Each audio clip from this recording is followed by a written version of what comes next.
Hello, you two. I'm glad you got my letter. Durin's awake and waiting on the bench over there. I'm here if you need help. Just give me a shout. Don't worry about us. We'll be fine. Oh, hey, you two. I just remembered what happened right before I passed out. Thanks for holding me back. I shudder to think what might have happened if you hadn't.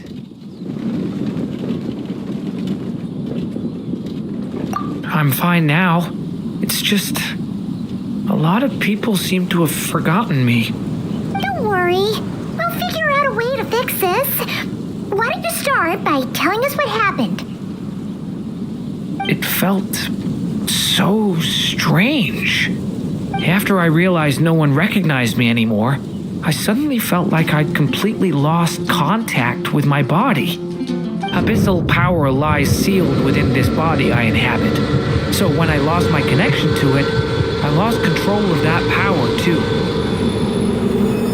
It wasn't until I heard everyone calling my name that I was able to reconnect with my body. You lost contact with your body? Does that mean there's something wrong with it? Sounds like we need Albedo more than ever. I don't think the problem lies in Albedo's alchemy. Huh. But then, why are people forgetting you? Guess that's what we need to figure out.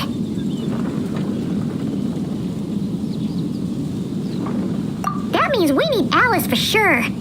But it's been ages and she still hasn't been in contact.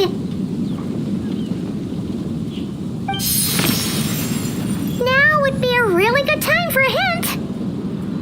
How could the story's budding branches even hope to reach beyond the towering walls? Leaving the castle, the witch went off in search of the tallest, grandest tree in the whole world. High up in the canopy of that tree, she sought a resting place, a refuge where the little sapling might take root. Go to that place, for it was there that the sapling felt its first breath of wind. Huh? Was that another clue? Does that mean the story isn't over yet? Leaving the castle.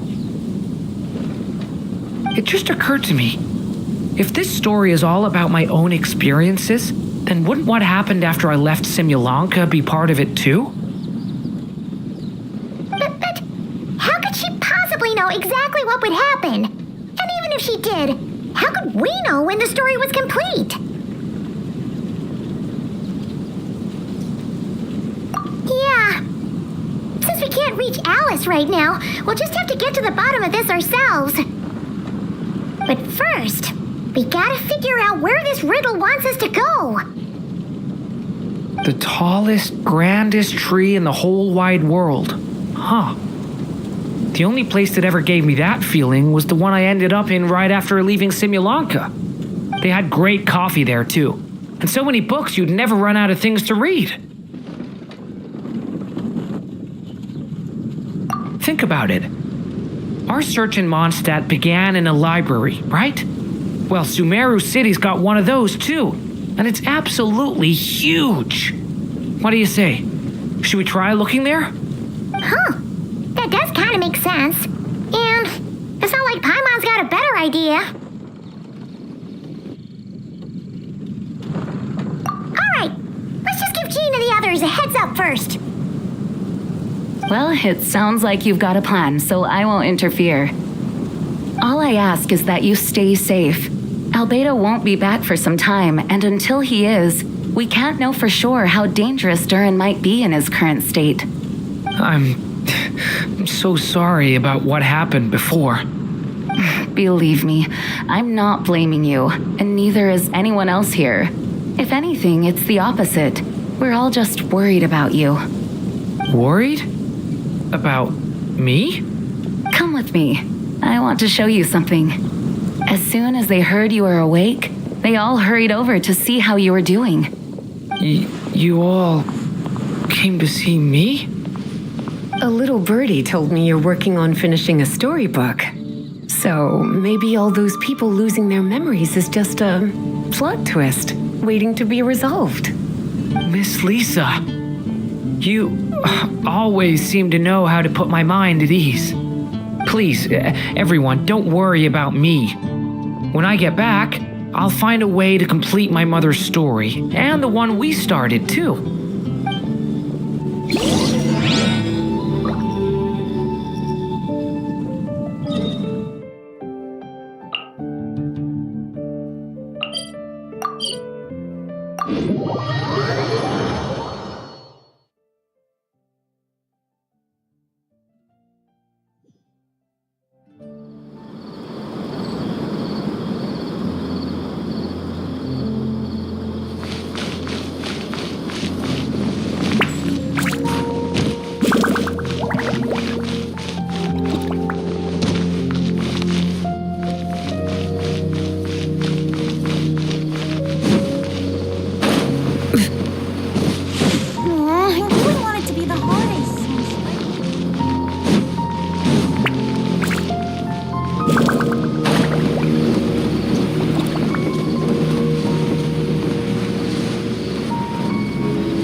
After the library hunt in Mondstadt, it's not as if Paimon was expecting this to be easy.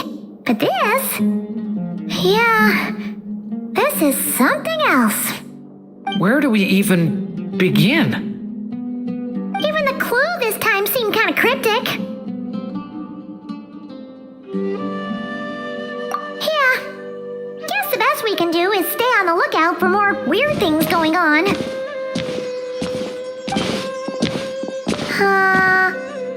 Huh? Sorry, what was that? I'm here to return Volume 5. According to the catalog, Volume 5 of this series is not available for loan. I can't accept the return of a book that was never checked out in the first place. Let me put it this way. My copy is complete. Yours, on the other hand, is missing large amounts of content. So you should swap it for mine instead. Sir, you have to understand. Managing a library is a serious business, and we have protocols in place for this kind of thing. I can't just replace an important volume in our collection based on nothing more than your word.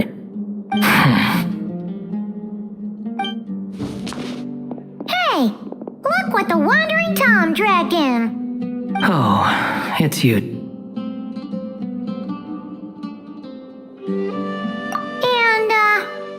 What is it you're doing here?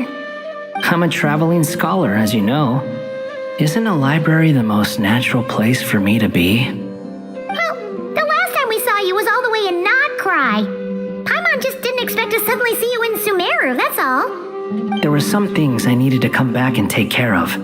Some documents had gone missing, so I tracked them down, restored them to the original condition. And now, I'm here to return them. And considering what I'm planning to do next, it feels like a weight off my shoulders. What's going on with you, huh? You look like a kicked puppy. Hat guy. At least you haven't forgotten about me. What's that supposed to mean?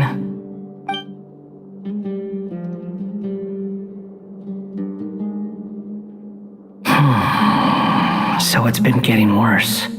Sounds like you know something we don't. After he left Simulanka, he spent some time traveling Sumeru with me.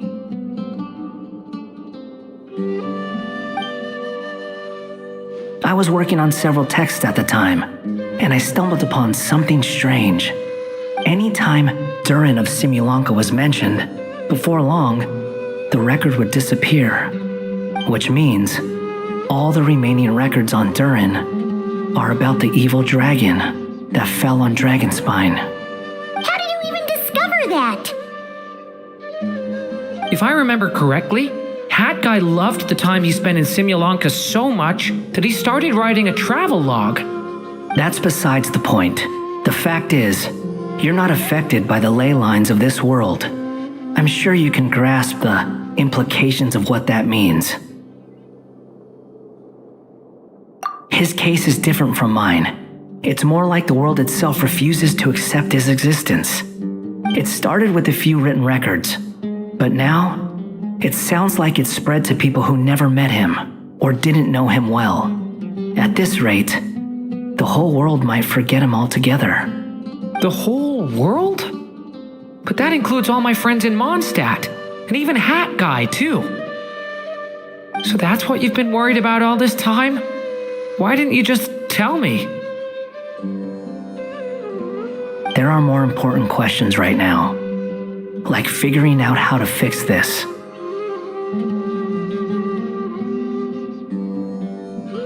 That mage clearly cared a lot about her child.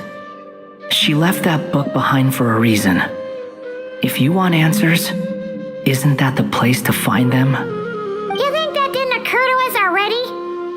Problem is, we need to find the memory that unlocks the next chapter first. Mind if I take a look?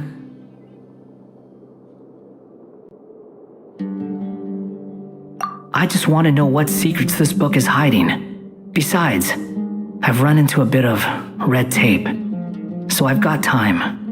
Of course. Be my guest. So,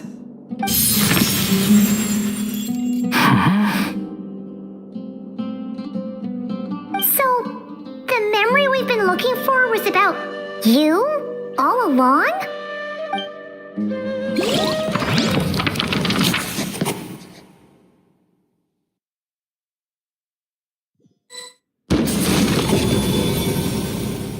The little dragon became companions with a stray cat with dark blue fur. It was a friendship born of all they had in common. He left his castle at the stray's invitation, setting out to explore the world beyond its walls. There, he grew fond of the outside world, eager to make friends and share the story of his life. Taken by the dragon's story, the stray tried to write it down. But he soon realized that no matter how he tried, it would always warp into the evil dragon's tale.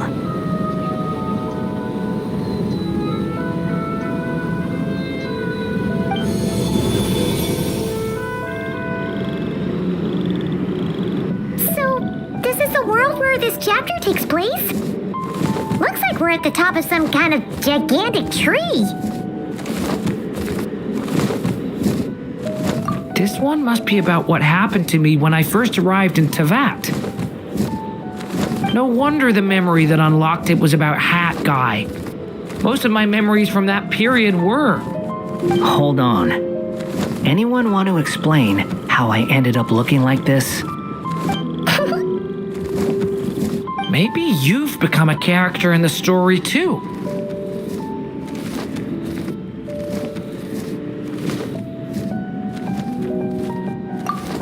You see me as a stray cat? A wandering Tom, to be exact. You should count yourself lucky. Of all Durin's friends, your character is by far the most memorable. Maybe it's because I've known Hat Guy for longer, so my impression of him is more vivid than the others. Vivid? Then how come you haven't changed one bit? Guess that means the impression the traveler left was so vivid, it didn't need changing.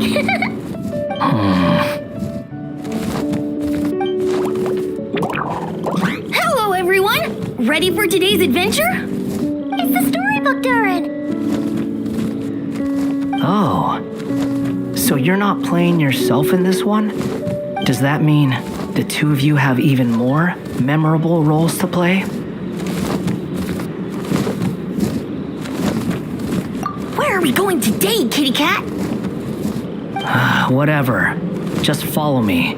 Same as always. Okie dokie! Can we chat along the way? If you have something to say, just say it. Was that seriously how the two of you communicated when you first got here? Yep. Anyway, how do we get ourselves out of here? Usually, the narrator gives hints to help us figure out what to do. Speaking of which, about time we got some of those, don't you think? The story's vines had woven themselves together into a giant tree, the boughs of which a little storyless dragon now paced, homeless among its leaves. He had to find a way to leave this place and set off in search of a home of his own. If he stayed, the world would erase him from its memory altogether. To leave this place? But where am I supposed to go? The little dragon felt completely lost.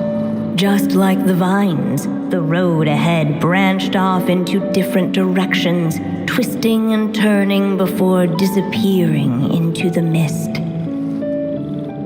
But as luck would have it, a prophetess waited up ahead. Perhaps she might know where each path might take him.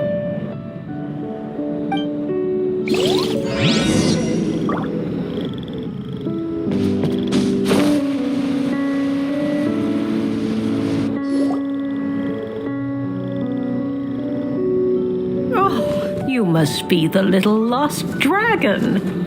It's true. My friends and I are lost. This meeting was no accident. The prophetess was in fact the seer witch, here to present her promised gift. The seer witch. Oh yeah, that's Mona's teacher, right? The old hag? Insolent child. I am the seer witch, your prophetess, not some old hag.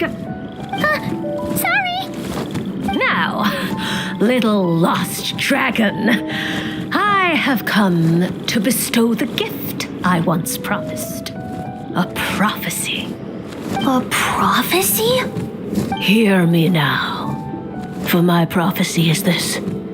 One day, the dragon from beyond the castle shall be reborn, and none may avert its coming. The wind took the prophecy and swept it off into the distance. And so the little dragon was shown a path to wander.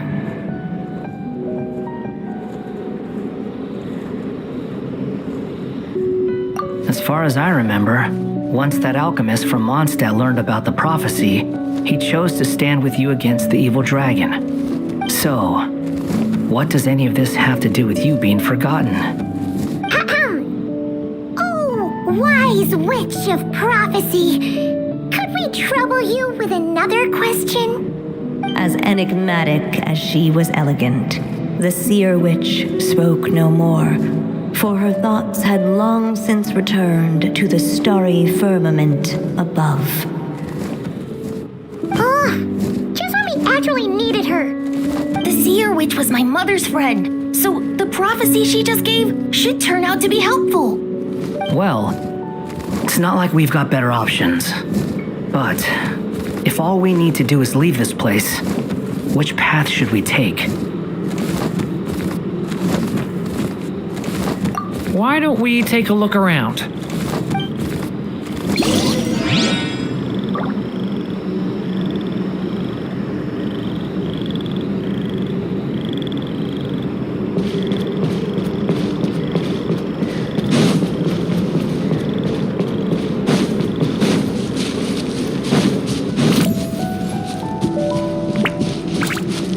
The wind kept blowing, but the little dragon had not yet resolved to follow it. Before him lay a foggy path, and where it might lead he could not tell.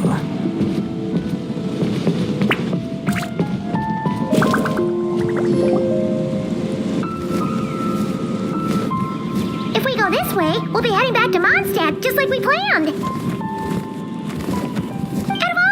So far, this seems like the safest, right? At least we know what happens next. He helps stop the evil dragon from returning, gets a new body, makes a whole bunch of friends, who all just forget about him. But you didn't forget, Hat Guy. I'm just saying, choosing this path wouldn't solve the main problem. You'd still end up being forgotten. Huh. I'm not against choosing this path. I just wonder what secrets it might be hiding. Let me think about it.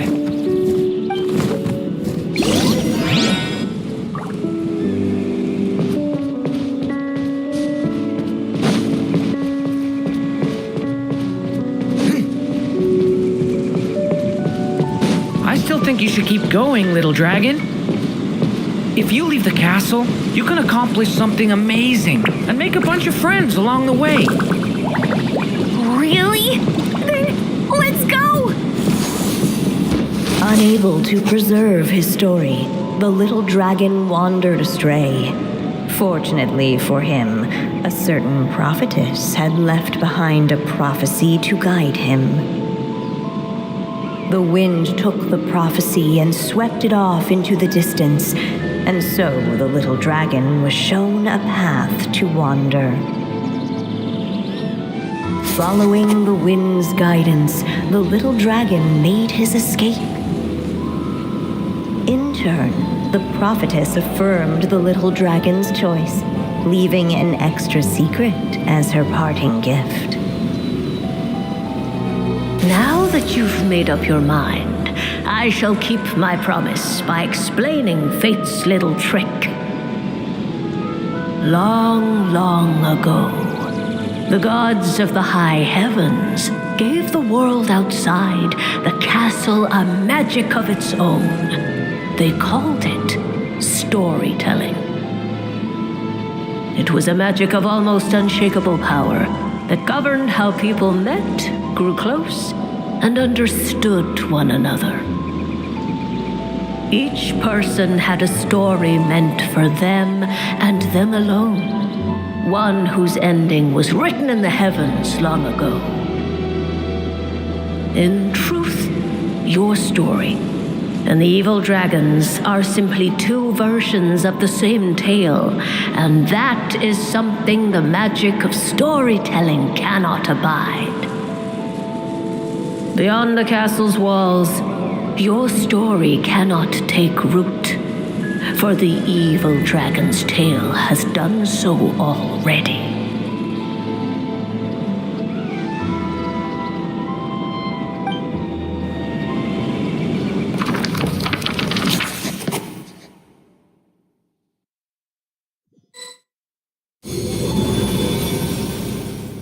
So, that was the secret? Huh.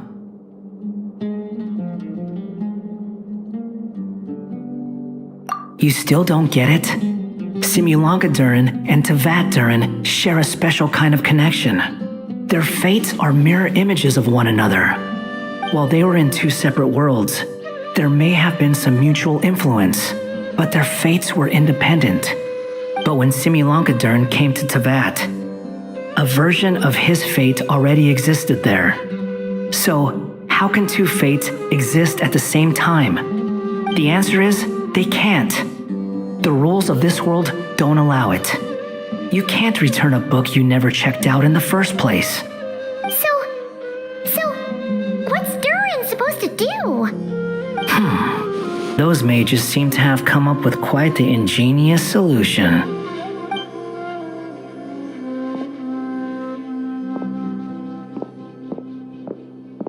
I'm here to make a return. As I said, there's no record of Volume 5 of this series ever being checked out. Then just think of this as Volume 6. Based on what I know, the author was planning on publishing another volume anyway. The catalog does have a slot reserved for Volume 6, so this is it? Sure, let's go with that. All you need to know is, I'll be the one writing this series from now on. You...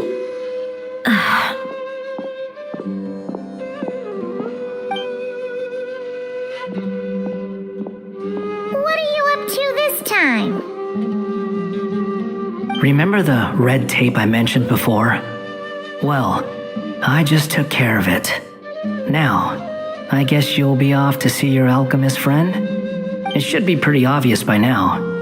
He has the answers you're looking for. Well, we do have a whole bunch of things to confirm with Albedo, that's for sure. But didn't Gene say he'd be gone for quite a while? I'll join you. Just let me know when it's time to go. Hat guy? Don't sound so surprised.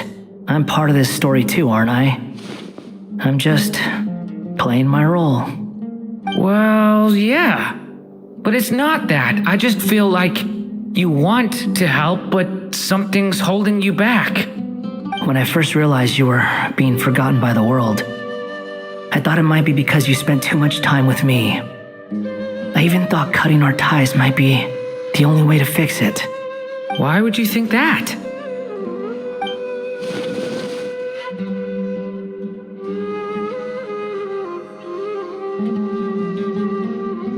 It doesn't matter now.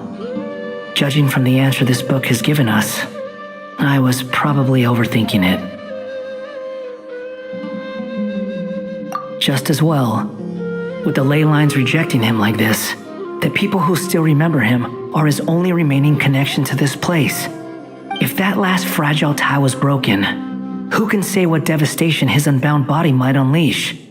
And to think I'm one of the people keeping you here, instrumental in helping change your fate.